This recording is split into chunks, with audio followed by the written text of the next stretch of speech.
Racontez-moi. Je croyais en Issa, j'ai rencontré Jésus. Voici tout de suite le témoignage de Jamel Attar. Je suis d'origine marocaine et j'ai été élevé comme musulman par une famille de tradition musulmane. Et dans le biberon, on m'a mis 3 choses. Jésus n'est pas mort sur la croix. Les chrétiens ont falsifié la Bible. Et les chrétiens prétendent que Jésus est Dieu, qu'il y a la Trinité, c'est faux. Et j'étais élevé avec ces 3 choses. Jamais quelqu'un n'est venu avec la Bible pour me dire « Regarde ce que la Bible dit, c'est faux ». Jamais quelqu'un n'est venu avec un livre d'histoire pour me dire « Tu vois ce que dit l'histoire à propos de Jésus ? Il n'a jamais été crucifié et pourtant les chrétiens disent le contraire ». Jamais on ne s'est appuyé sur la vérité historique ou sur ce que disent les chrétiens eux-mêmes. On s'est appuyé sur une chose qu'un homme a dite, qui s'appelle Mahomet, et qui a dit de lui-même, voilà ce que pensent les chrétiens. Et dorénavant, tous les jours, les musulmans entendent ça. Et c'est gravé au burin dans la tête. Dès qu'on parle à quelqu'un qui est chrétien et quand on est musulman, on sort ces 3 choses-là. Les chrétiens ont falsifié la Bible. Les chrétiens prétendent que Jésus est mort sur la croix. Les chrétiens disent qu'il y a 3 dieux. Et ça, c'est la pire des choses. À l'école, au collège, au lycée, on répétait ça. Et j'entendais ça. Quand j'allais à la mosquée, j'entendais encore ça.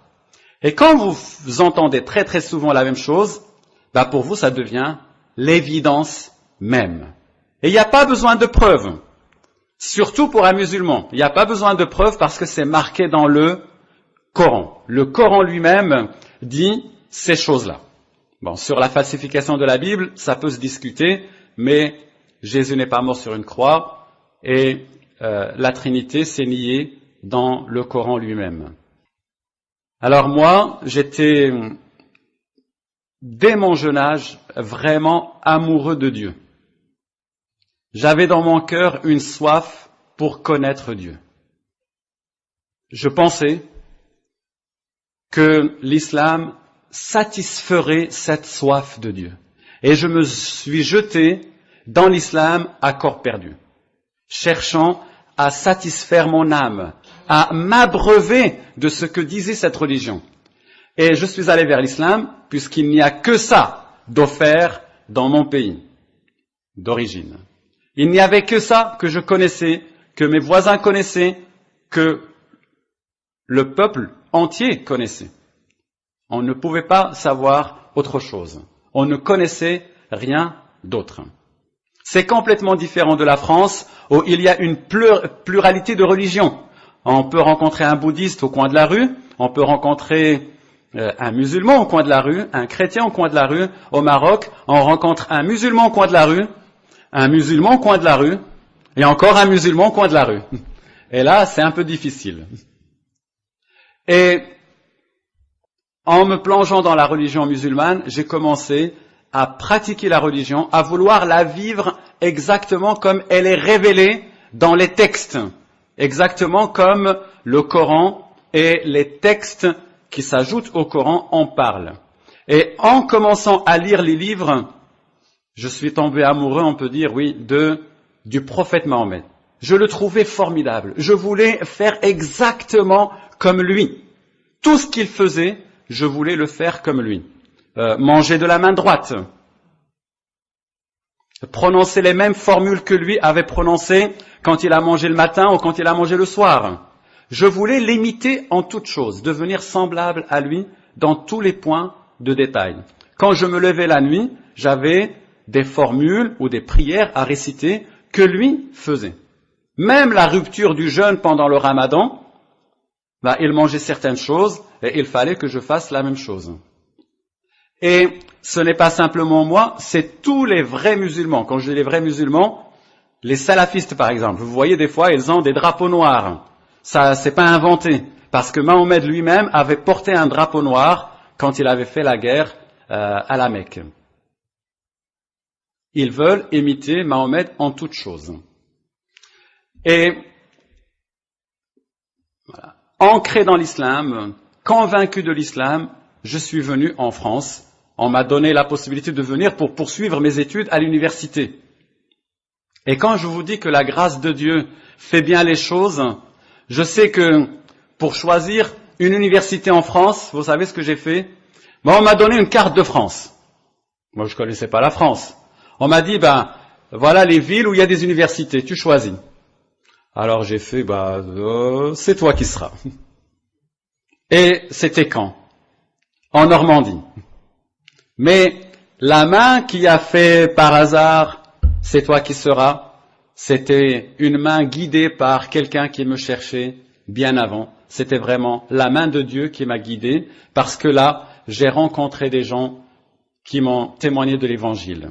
Mais je vais un peu vite en besogne, parce que quand je suis arrivé en France, je suis arrivé avec une grande conviction de musulman, et j'étais en même temps convaincu que les chrétiens, en fait, c'est des gens qui savent très bien que les musulmans ont raison. Mais c'est juste par entêtement qu'ils ne veulent pas reconnaître la vérité. Et moi, je vais leur parler, alors là, ils vont tomber par terre, ils vont être convaincus vite fait, ils vont savoir que l'islam est la vérité, et voilà, je serai parmi les plus grands musulmans. Mais ça ne s'est pas passé de cette façon-là. J'ai rencontré une personne chrétienne pour la toute première fois au restaurant universitaire. Elle avait un stand sur lequel étaient posées des Bibles, et ça m'a étonné. Vous savez pourquoi? Parce que je ne savais pas que la Bible pouvait exister en papier.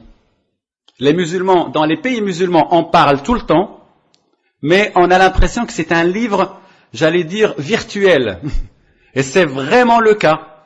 Parce que si vous sortez dans la rue en disant « je voudrais acheter une Bible », là vous pouvez vous faire claquer, pour le moins, insulter, mais en tout cas, vous aurez beaucoup de mal à trouver une Bible. Et donc, dans l'esprit des gens, la Bible c'est un texte virtuel, fantomatique, qui n'existe que dans la tête des gens. Et quand je le vois, ce livre-là posé pour la première fois, je me dis « oh, mais ça existe, c'est comme le Coran, c'est bizarre ». Alors je me suis approché de cette personne-là, et on a commencé à parler, et elle m'a dit, écoute, je connais des chrétiens, je vais te les présenter si tu veux, des jeunes. Alors moi j'étais très heureux, je me suis dit, en tout cas, des gens que je vais pouvoir convertir à l'islam. J'étais très enthousiaste. Et je me rappelle, vous savez, je vous parle de quelqu'un qui était vraiment naïf. On arrive et on a grandi dans un contexte où il n'y a qu'une seule religion et personne ne vous conteste. Et personne ne vous dit, mais ce que tu me racontes là est faux. Si vous dites Dieu est grand, tout le monde répond, ouais, amen. Si vous dites n'importe quoi, tout le monde est d'accord avec vous. Et quand j'arrive en France, j'avais l'impression que les Français, c'était comme des Marocains. Il suffisait de dire un mot et tout le monde allait dire amen. Et j'ai commencé à parler avec ces chrétiens, ils ont commencé à parler avec moi, et tout de suite je me suis rendu compte que c'était pas aussi facile que ça, ils étaient aussi têtus. J'arrivais pas à les convaincre. Mais vous savez, pour les convaincre, j'avais vraiment pas beaucoup de choses dans la main. Parce que, qu'est-ce que je pouvais leur dire? Ah, mais les chrétiens, mais vous avez falsifié la Bible. Ah, mais les chrétiens, mais vous dites que Jésus est mort sur la croix. Oui, c'est vrai. Mais vous avez tort. Non, on n'a pas tort. Mais si vous avez tort, prouve-le. Prouve-le-nous. Le Coran le dit. Ouais, mais le Coran, pour nous, ça représente rien. Ah, et là, on est coincé. Vous avez tort parce que le Coran le dit. Mais le Coran ne représente rien pour moi. Prouve-le-moi autrement. Et c'est là où je me suis dit, ça va être l'occasion de lire la Bible et de montrer absolument qu'elle est fausse. J'ai commencé à lire la Bible, et d'ailleurs, il y a beaucoup de chrétiens qui étaient très heureux de me l'offrir, Ah, il faut toujours être content d'offrir une Bible. Hein. Parce que la Bible, c'est le livre le plus dangereux. Il peut vous changer, disait le slogan. Hein. Ne lisez pas ce livre, il peut vous transformer. Et c'est vrai. Parce que moi, je voulais, en le lisant, prouver aux chrétiens qu'ils racontaient n'importe quoi. Mais je ne savais absolument pas à quoi m'attendre.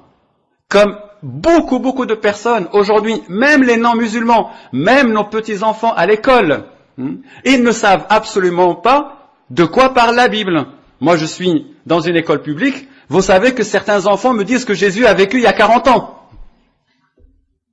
C'est pour vous dire qu'on est dans une totale ignorance de ce que contient la Bible. Et quand j'ai ouvert la Bible, y cherchant des erreurs pour convaincre les chrétiens, eh bien, c'était une aventure incroyable qui s'offrait à moi. D'abord, une aventure d'angoisse et de trouble. Parce que quand vous êtes convaincu de quelque chose et que vous êtes confronté au contraire de ce que vous croyez, c'est vraiment une horreur. C'est vraiment très dur.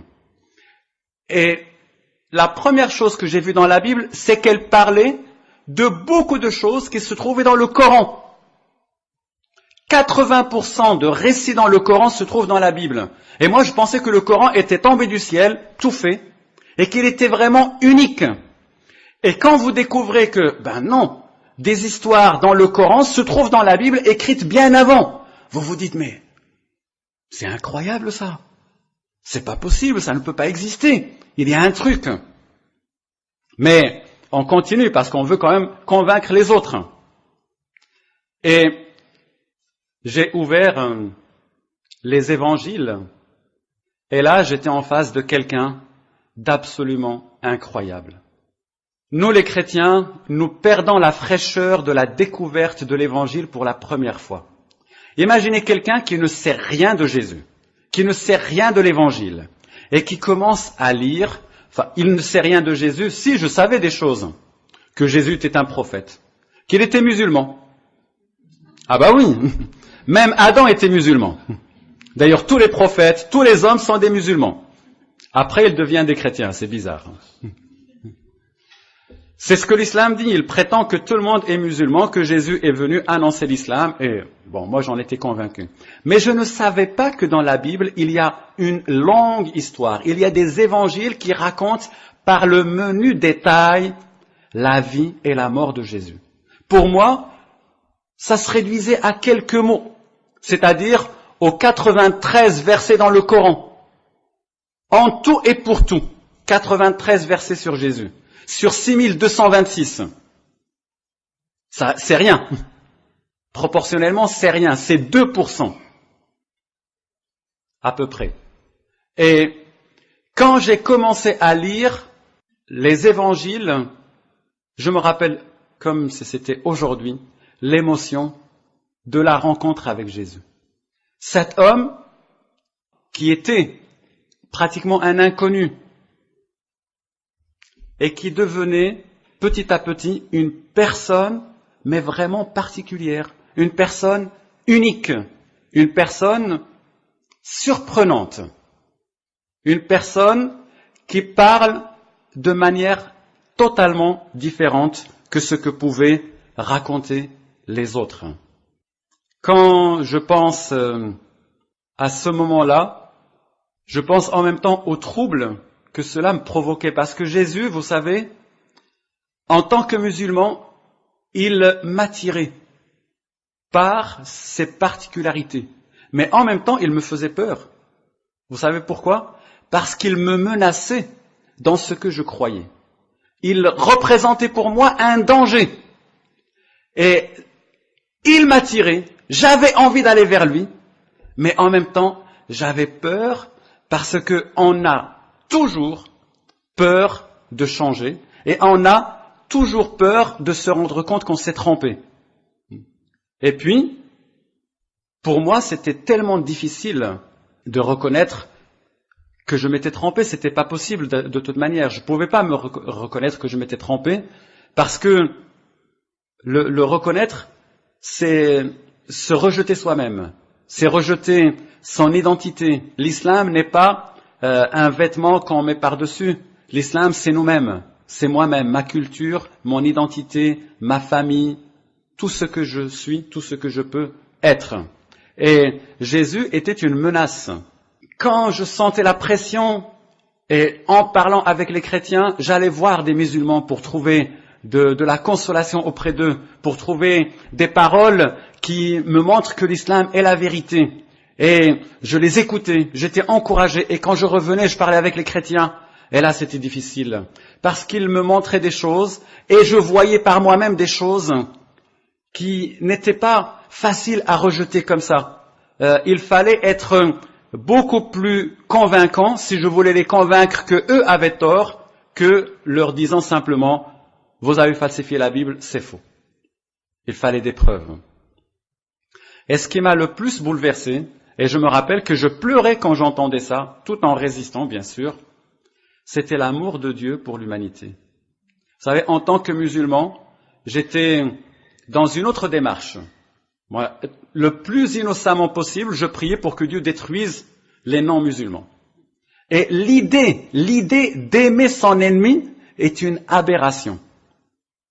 Et ça me semblait une aberration. Mais quand j'entendais parler de Jésus et quand je lisais dans les évangiles l'amour de Jésus pour ses ennemis, ça me bouleversait. Je pleurais, mais bien sûr, je résistais et je m'obligeais à ne jamais penser à Jésus autrement que comme prophète.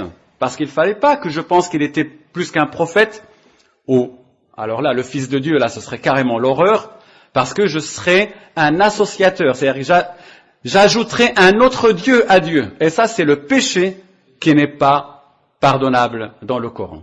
Dieu pardonne tous les péchés, sauf de lui associer quelqu'un.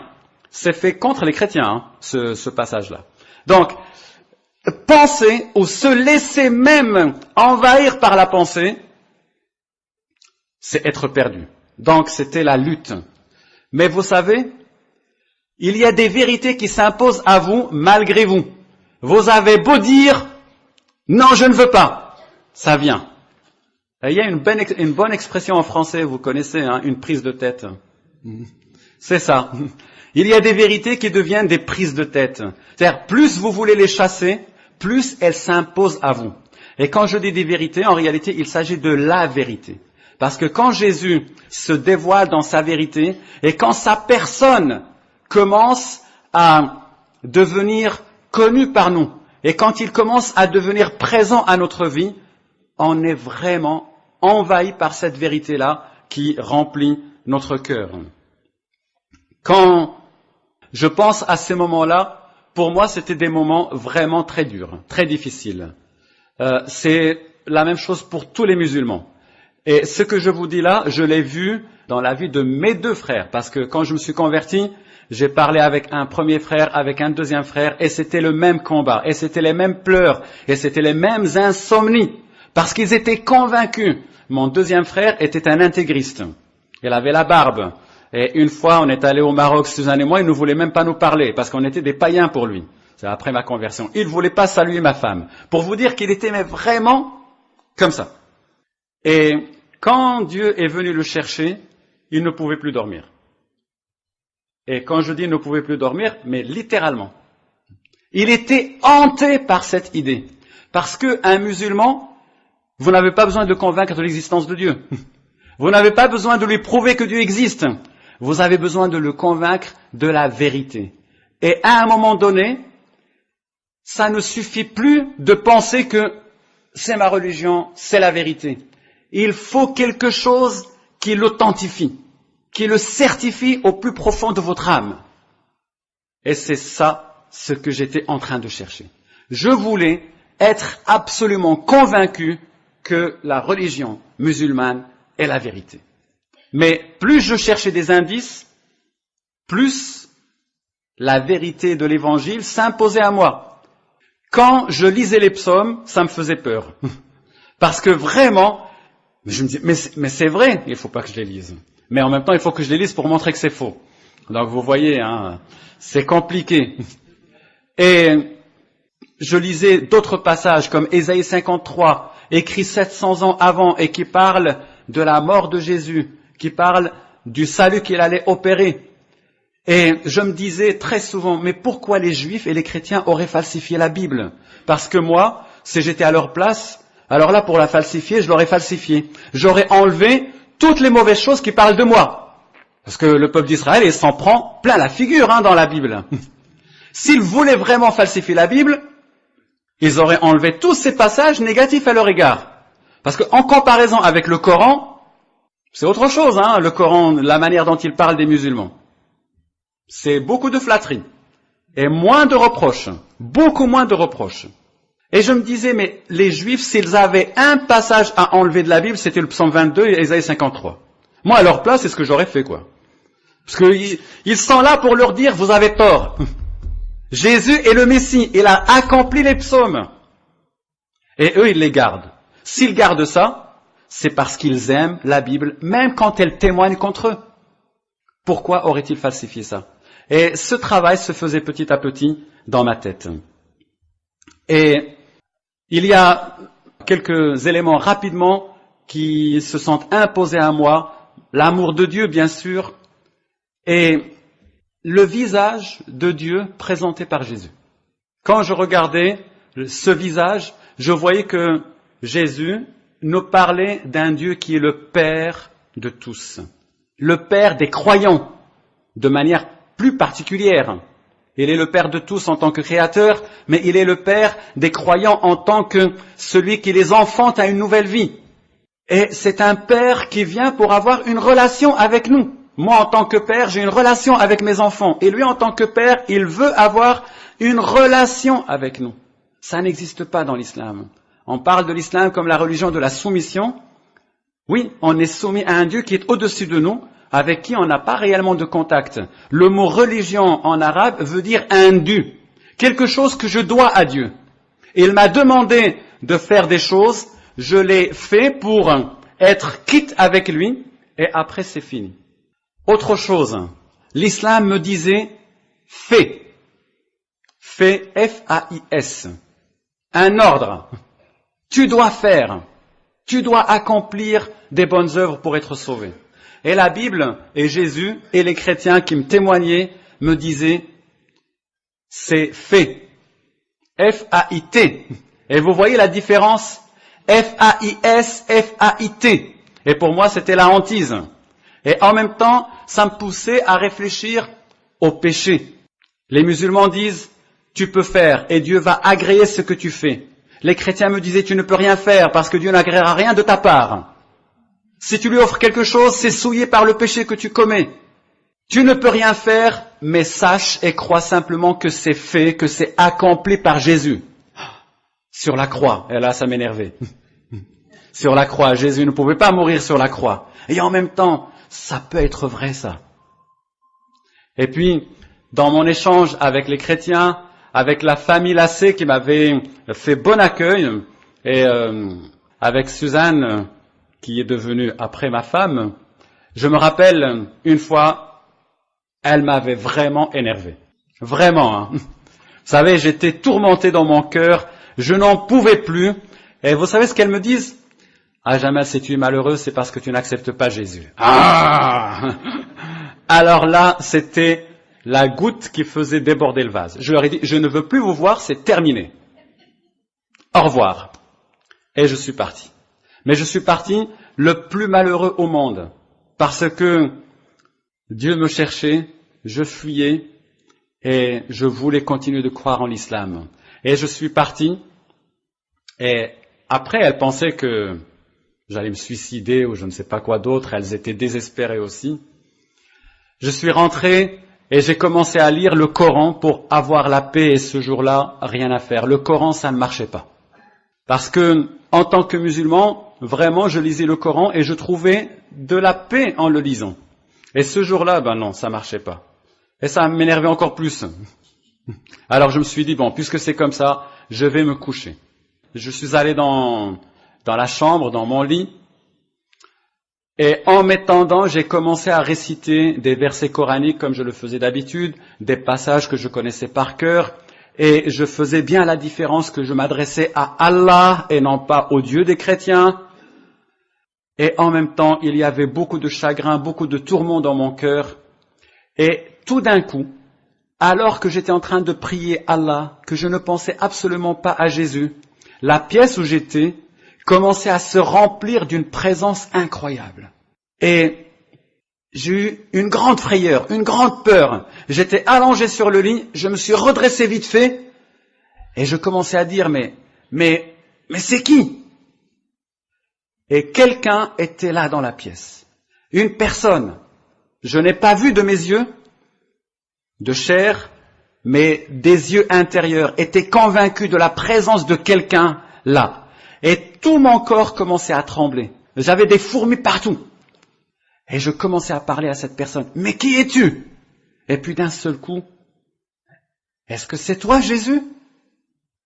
Est-ce que c'est toi? Pourquoi est-ce que j'ai pensé que c'était Jésus? C'est lui qui a mis dans mon cœur la vérité de sa révélation.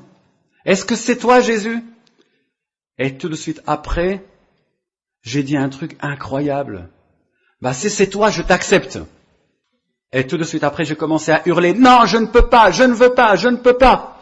Parce que dans ma tête, il y avait toujours ces choses-là. Jésus ne peut pas être mort sur la croix. Jésus ne peut pas être le Fils de Dieu. Les chrétiens disent n'importe quoi.